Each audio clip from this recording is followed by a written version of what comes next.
Shalom Bapak Ibu dan Saudara, bertemu kembali dalam Efrata Devotion. Ada oknum dokter berkata, corona tidak ada. Orang-orang yang meninggal bukan karena virus, tapi karena interaksi obat berlebihan. Ada juga puluhan pendeta dan gereja mendemonstrasikan iman mereka. Mereka tidak percaya corona. Mereka membakar masker, tidak mau vaksin. Ibadah dijalankan terus, KKR terus berlangsung selama pandemi. Mereka meyakini darah Yesus mengalahkan segalanya. Masyarakat pun banyak yang tidak percaya virus corona. Mereka menolak untuk divaksin, tidak menggunakan masker. Para medis, rohaniwan, dan banyak masyarakat yang tidak percaya ada corona.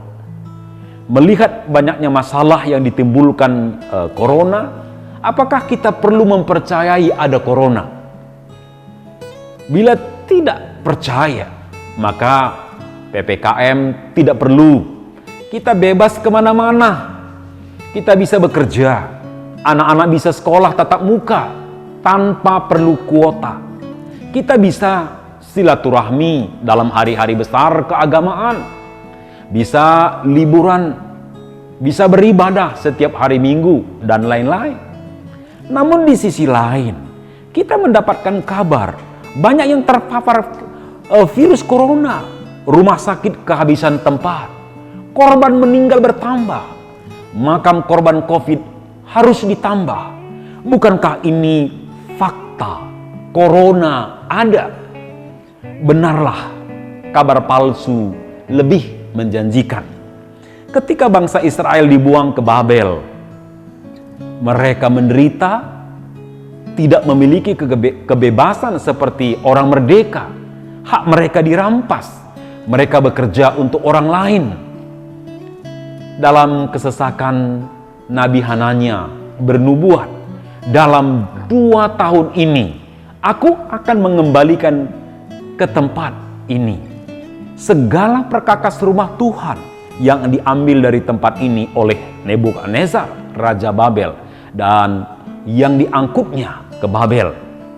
Nubuat ini membawa angin segar, membawa penghiburan bagi orang-orang yang sedang tertawan. Mereka tidak lama tertawan, hanya 2 tahun.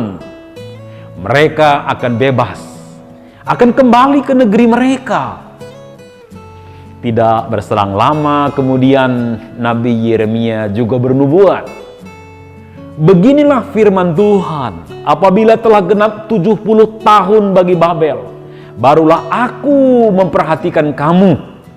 Aku akan menepati janjiku itu kepadamu dengan mengembalikan kamu ke tempat ini. Ada 2 nabi yang bernubuat, Hananya dan Yeremia. Hananya menyampaikan hanya 2 tahun berada di pembuangan. Yeremia mengatakan 70 tahun. Umat senang mendengar berita Hananya, geram mendengar Yeremia. Tapi faktanya mereka 70 tahun di Babel. Nubuat Hananya pemberi harapan palsu. Kita harus waspada terhadap pengajaran palsu yang mengatakan COVID tidak ada. Jangan terpengaruh dengan ajaran mereka. Sudah banyak yang mati, masih tidak percaya.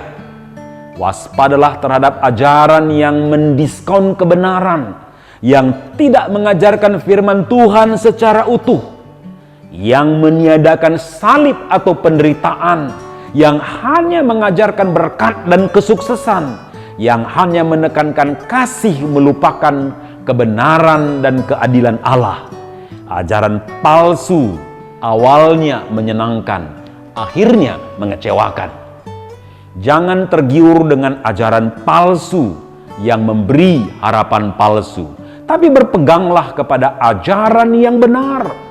Walau tidak menarik, tidak sesuai dengan keinginan, tapi akhirnya Anda tidak kecewa.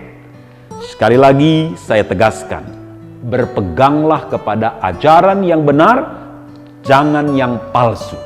Tuhan Yesus memberkati. Mari kita berdoa. Bapa di surga, berikanlah hikmat kepada kami, supaya kami boleh menilai dengan bijak mana ajaran palsu, mana nubuatan palsu, mana yang benar. Tolonglah kami Tuhan, supaya kami terus bersandar kepada kebenaran firman, supaya kami mengalami sukacita di akhir. Tuhan, topang kami semua dalam hidup ini. Dalam nama Yesus kami berdoa. Amin.